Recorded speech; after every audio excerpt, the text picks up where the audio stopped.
Madam Speaker, for nearly all my adult life, from as far back as 1953, when I returned from London, there has been another family in my life, a vast, extended family. That family is the Progressive Liberal Party. More than just a family, Madam Speaker, the PLP, in a very real sense, has been my life. I have been with it almost from its birth. I was there when it could only crawl. I helped it learn to walk. I watched it grow tall and strong. I was there in all its struggles. Amidst all the storms and early setbacks, as my colleagues and I traveled up and down this island and from one end of this archipelago to the next, preaching the gospel of equal opportunity, racial equality, social upliftment, and majority rule. I've remained with this extended family ever since, through all our latest successes and failures, in good times and in bad. And I will remain with it and be a part of it until the day I die. Political parties, Madam Speaker, are made of flesh and blood, and they are made by the perseverance and sacrifice of the men and women who dedicate themselves to them. So it has been with the PLP family, to whom I owe so much, and if I may say so, to whom this country owes so much. Firstly, for leading the march to majority rule and independence. Secondly, for laying the political, social, and economic foundations for a modern society.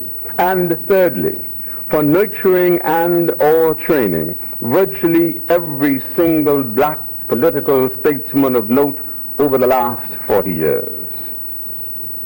Sir Randolph Fawkes, the Honorable Arthur Hanna, the late Sir Cecil Wallace Whitfield, the Honorable Paul L. Adderley, His Excellency Sir Orville Turnquest, the Honorable Sir Clement Maynard, the Honorable Perry Christie, and lest we forget, the most illustrious protege of mine thus far, the Right Honorable Hubert Alexander Ingram.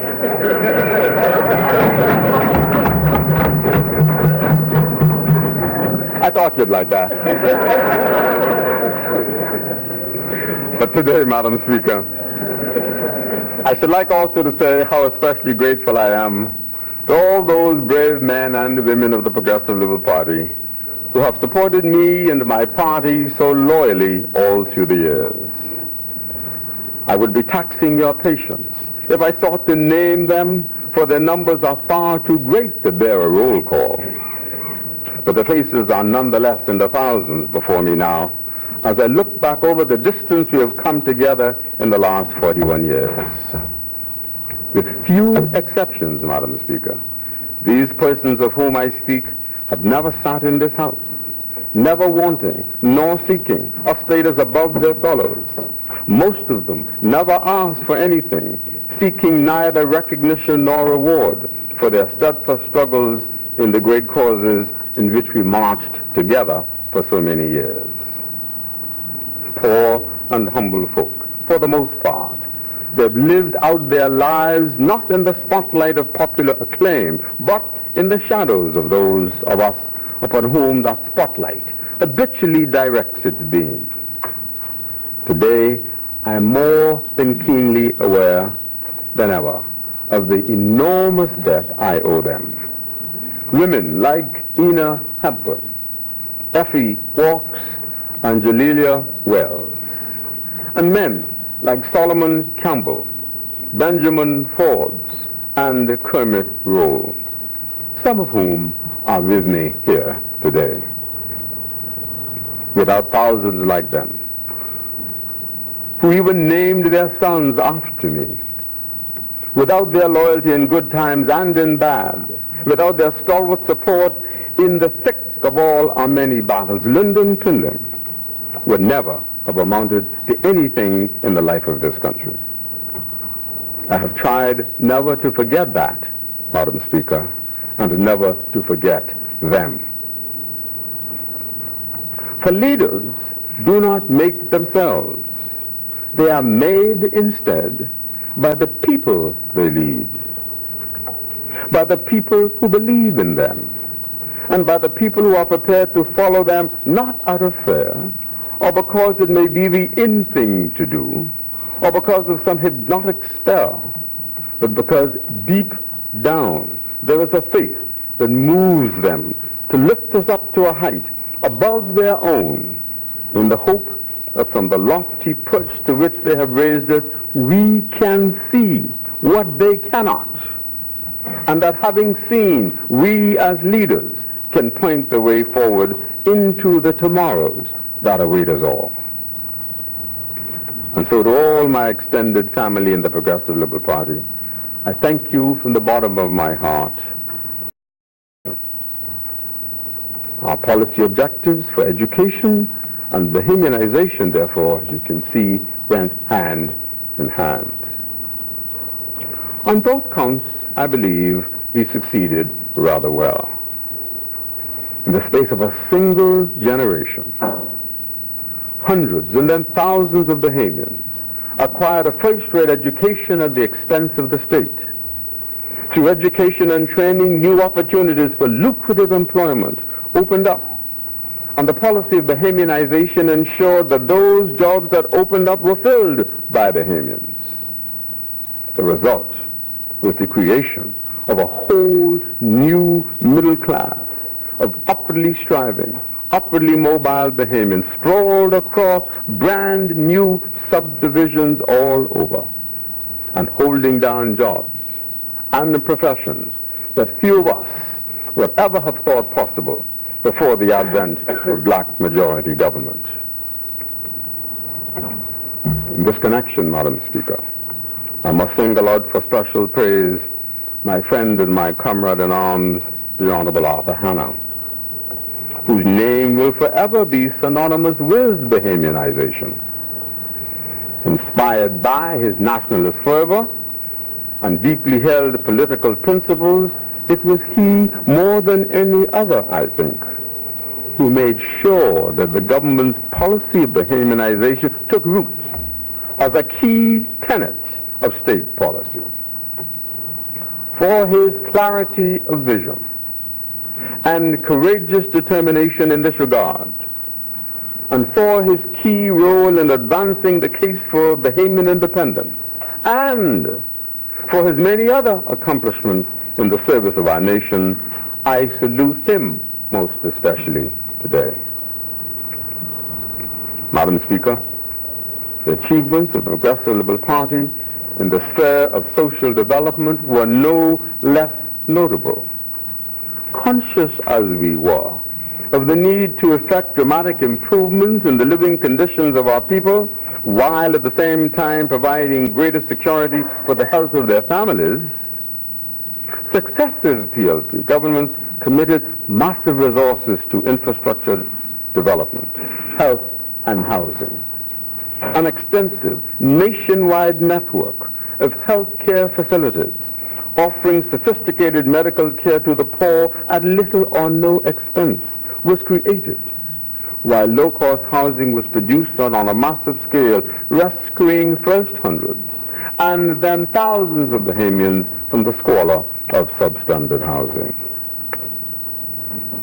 And crowning all these successes, Madam Speaker, was, in my view, a system of social security to provide a rational and dependable framework of financial assistance for the poor, the aged, and the sick. It was a much criticized idea when we introduced it in 1972. But today, I believe no Bahamian can even imagine doing without national insurance, which, I feel, will be the foundation upon which we will lay health insurance and unemployment insurance. Indeed, Madam Speaker, of all the social innovations introduced by my government, national insurance is the one of which I am personally most proud, because it has so directly impacted on the lives of so many thousands of young and old Bahamians in every island of the Bahamas, enhancing their sense of well-being, and assisting them at times of crisis when their need is greatest.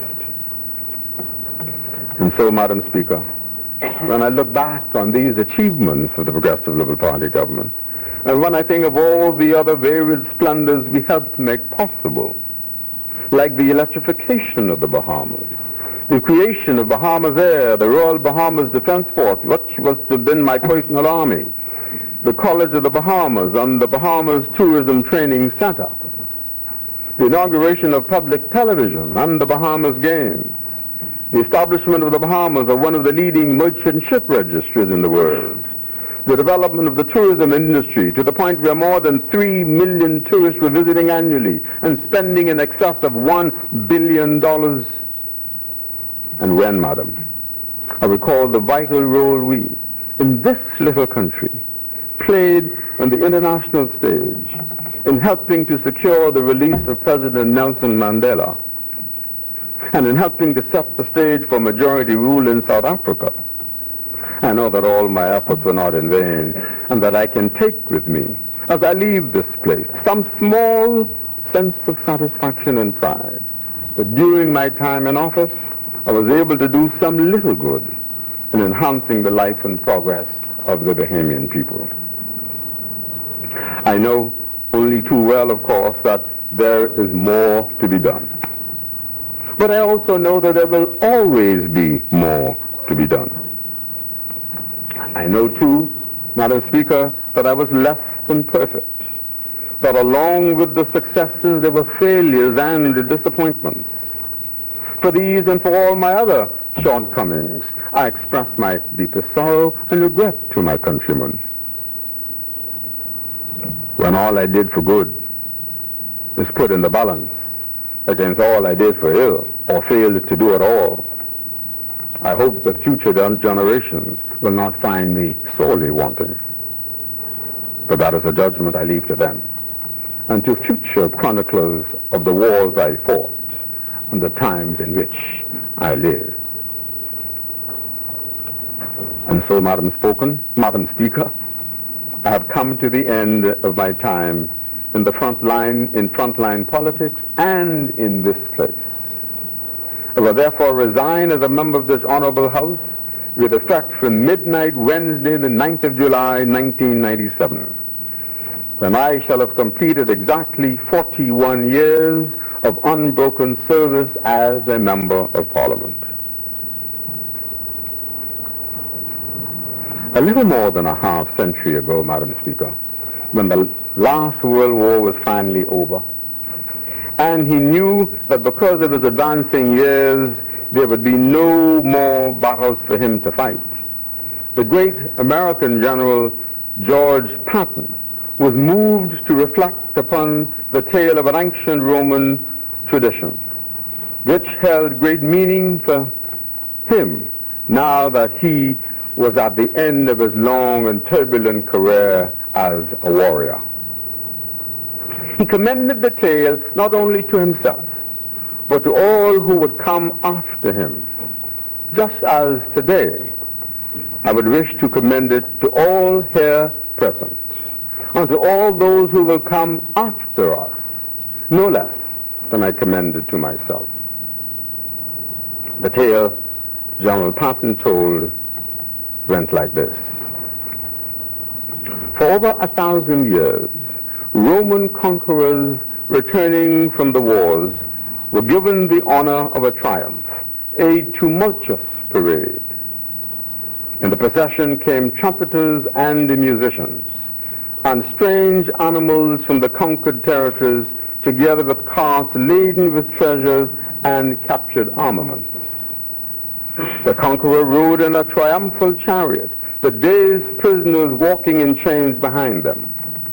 Sometimes his children, robed in white, stood in the chariot with him or rode the trace horses. But a slave stood behind the conqueror, holding a golden crown and whispering in his ear a warning. All glory is fleeting. Madam Speaker, human as we all are, it behooves us all to hearken well to the timeless message of that story, and to remember that in modern adaptation, it is no longer the slave who whispers into our ears, but the common man, and that